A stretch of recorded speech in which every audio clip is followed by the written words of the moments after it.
If you've ever had a neighbor who made your blood boil, hit that like button right now. And stick around.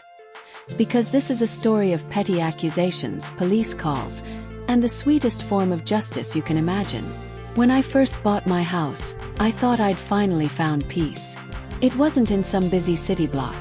It was a quiet street, where you could hear the wind in the trees and the occasional bark of a dog. I'm not the type to throw parties, blast music, or have random cars pulling up at all hours.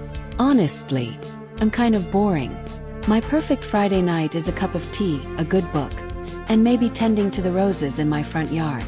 Sure, I never went door to door introducing myself, but I'd wave at neighbors while mowing my lawn. I had polite chats with a guy across the street. Her husband, as I'd later learn, and I thought everything was fine. For about a year it was. It was a sunny afternoon when it happened. I was inside, cleaning up after lunch, when I heard a sharp, heavy knock at the door. Not the polite kind, the kind that makes your stomach drop. I checked my peephole. A woman stood there, mid-50s maybe, arms crossed, lips pressed in a straight, thin line. I didn't recognize her, so I decided not to answer. Then she shouted through the door, "Why won't you come talk to me?" That's when my doorbell camera clicked on. "Hello," I said through the mic, keeping my voice calm. "I'm not able to come to the door right now. What can I do for you?" Her reply, full-on tirade. She accused me of being some kind of mystery occupant. Said she never saw lights on in my house, that it looked empty most days. And she was concerned. Concerned. "Lady, I live here every single day." I asked her which house she lived in. Because again, I'd never seen her before in my life. That's when she lost it. "If you don't know who I am, that's your fault. You shouldn't even be here. You need to move." And then, she turned on her heel and walked away. I stood frozen in my hallway. My hands were actually shaking. My chest felt tight. My brain was still trying to catch up to what had just happened. The next day I told myself, maybe she was having a bad day. Maybe if I just go over and introduce myself, we can clear the air.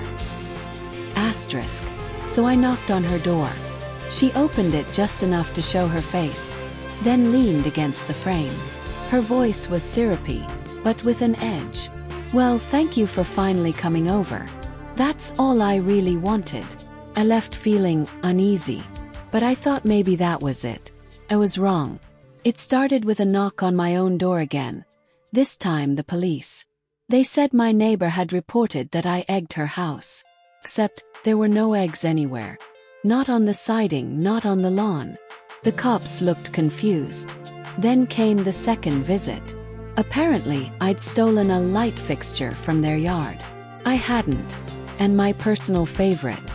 She called in a noise complaint, claiming I'd thrown a wild all-night party, so loud it woke her up. I was in bed by 10:30. It got so bad that eventually the police told her, in front of me, that if she kept wasting their time, she'd be fined. Not long after, I saw their dog, no collar, sprinting down the street. I managed to catch him and walked him over. Her husband answered. No smile. No thank you. Just grabbed the dog, shut the door. A different neighbor saw the whole thing and came over shaking their head. They told me, "You know, they've been spreading rumors about you. All kinds of things. That you're dangerous. That you're unstable." My stomach sank. So that was her game. She wasn't just trying to annoy me. She wanted to poison my entire street against me. That's when I realized. Being polite wasn't going to cut it anymore. If she wanted to play this game, I was going to win. I started small. Every time I did yard work, I made sure my security cameras were visible. Blinking red light and all. Then I began documenting everything. Dates, times, interactions, even her husband's curt comments. When she tried to make another false report, I handed the police a neatly organized binder with timestamps, security footage, and statements from other neighbors who'd seen her behavior. The officer actually smiled and said, "This is perfect. She's done." And just like that, the false calls stopped. Turns out, a hefty fine for harassment will cool even the nosiest neighbor's heels. Better yet, word spread around the street. But this time the truth spread. People started waving to me more, chatting, asking if I wanted to join the block's barbecue night.